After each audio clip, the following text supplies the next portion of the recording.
अभी हाल ही में एक मां ने अपने 4 साल के बेटे को मार दिया। वजह थी पति से नफरत। देश भर में इसके बाद एक ही सवाल उठ रहा है, वो ये कि आखिरकार एक मां ऐसा कर कैसे सकती है। तो इन सब के बीच एक और खबर है संडे का कनेक्शन। दरअसल गोवा के होटल में अपने 4 साल के बेटे की हत्या के आरोप में फिलहाल गिरफ्तार हो चुकी एआई कंपनी की सीईओ सूचना सेठ की मुश्किलें लगातार बढ़ रही हैं। सोमवार को गोवा पुलिस ने सूचना को कोर्ट में पेश किया, जिसके बाद पुलिस को 5 दिन की और रिमांड मिल गई है। अब सूचना सारे राज खोलेगी। सूचना सेठ 19 जनवरी तक पुलिस रिमांड में रहेगी। इस बीच सामने आया कि सूचना सेठ के सिर पर संडे का इतना ज्यादा खौफ था कि वो हर संडे को पति की बेटे से मुलाकात करवाना ही नहीं चाहती थी, इसलिए इधर से उधर भागती थी। यही वजह है कि सूचना सेठ अपने बेटे को लेकर एक हफ्ते में 2 बार गोवा पहुंची। दोनों बार रविवार की मुलाकात कराने से बचने के लिए टूर किया। सूचना सेठ अपने बेटे की हत्या से एक हफ्ते पहले कर्नाटक से गोवा आई थी। वो गोवा में 5 दिन तक 5 स्टार होटल में रुकी। पुलिस सूत्र कहते हैं कि सूचना सेठ नए साल की पहले शाम को यानी 31 दिसंबर 2023 पर गोवा आई। यहाँ 5 दिन तक रुकी। उसके साथ 4 साल का बेटा भी था। यहाँ घूमने के बाद 4 जनवरी को वो बेटे के साथ बेंगलुरु लौट गई। एफआईआर के मुताबिक गोवा से लौटने के बाद सूचना सेठ 2 दिन तक बेंगलुरु में रही। इस बीच अचानक उसने फिर गोवा जाने का प्लान बनाया। 6 जनवरी यानी शनिवार को गोवा लौटी। उसने उत्तरी गोवा के कैंडुलम इलाके में स्थित सोल बनियान ग्रैंड होटल में कमरा नंबर 404 में चेक इन किया। जब होटल में एंट्री की तब बेटा भी था।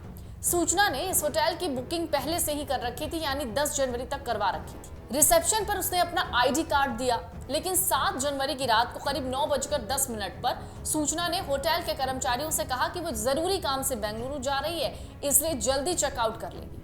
होटल से बुक करवाई कैब। सूचना ने 8 जनवरी की रात करीब 10 बजे होटल के रिसेप्शन पर फोन किया, बेंगलुरु जाने के लिए कैब बुक किया और होटल के ट्रैवल डेस्क को सूचना ने एक बड़ी ही अजीब बात कही, जिसके बाद होटल का जो ट्रैवल डेस्क था, जहां पर इंचार्ज बैठा हुआ था, उसे भी काफी देर तक उसे शक होता रहा। ट्रैवल डेस्क पर मौजूद शख्स सूचना को मशवरा भी देता रहा कि कैब से बेंगलुरु जाने के बजाय अगर वो फ्लाइट से जाएगी तो वक्त भी बचेगा और ये टूर सस्ता भी होगा। लेकिन सूचना ने कैब से ही बेंगलुरु जाने की बात दोहरा दी। उसी वक्त एक कैब बुक करने के लिए कहा।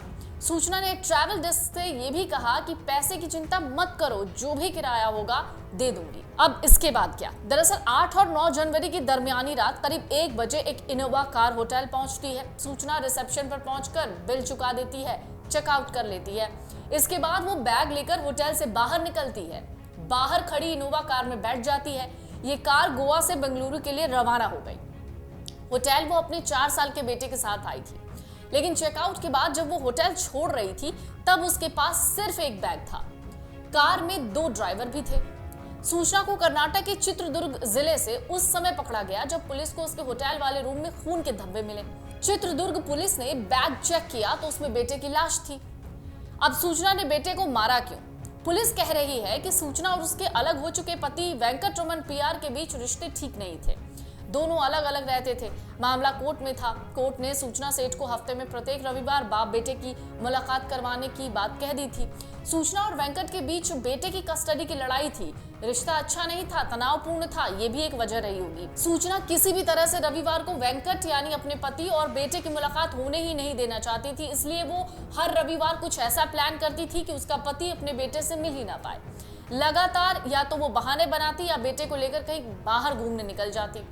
रविवार यानी 31 दिसंबर को जब पहली बार सूचना सेठ गोवा पहुंची तो उसने अपने पति वेंकट को कहा कि बेटा बीमार है, इसलिए वो उससे मिलने नहीं भेज सकती। उसके बाद 5 दिन तक गोवा में रही। 4 जनवरी यानी गुरुवार को वापस बेंगलुरु लौटी, लेकिन 2 दिन बाद ही उसे फिर बेटे की बाप से मुलाकात करवाने की टेंशन होने लगी। यही वजह थी कि उसने फिर से गोवा जाने का प्लान बनाया। बेटे को लेकर फ्लाइट से 6 जनवरी को गोवा पहुंच गई थी। 2 हफ्ते में लगातार 2 बार गोवा जाने से पता चलता है कि सूचना चाहती ही नहीं थी कि उसका पति अपने बेटे से मिले। कोर्ट के आदेश की वजह से वो बहाने तो बना रही थी, टाल भी रही थी, लेकिन कब तक? 6 जनवरी से 8 जनवरी यानी सोमवार तक वो गोवा में रही। वेंकटरमन के वकील अजहर मीर के मुताबिक पिछले 1 साल में बेंगलुरु की फैमिली कोर्ट ने उनके मुवक्किल के पक्ष में लगातार आदेश दिए हैं।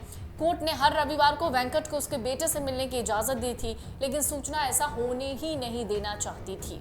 फिलहाल इससे पहले गोवा पुलिस सूचना सेठ से 6 दिन की रिमांड पर पूछताछ कर चुकी है। बाकी के जो बचे हुए दिन हैं, अब उसमें पता चलेगा कि सूचना और क्या बातें उगलती है। अगर आप ये वीडियो YouTube पर देख रहे हैं तो हमारे चैनल को सब्सक्राइब करें और बेल आइकन को दबाना ना भूलें। अगर आप Facebook पर ये वीडियो देख रहे हैं तो हमारे पेज को लाइक करें।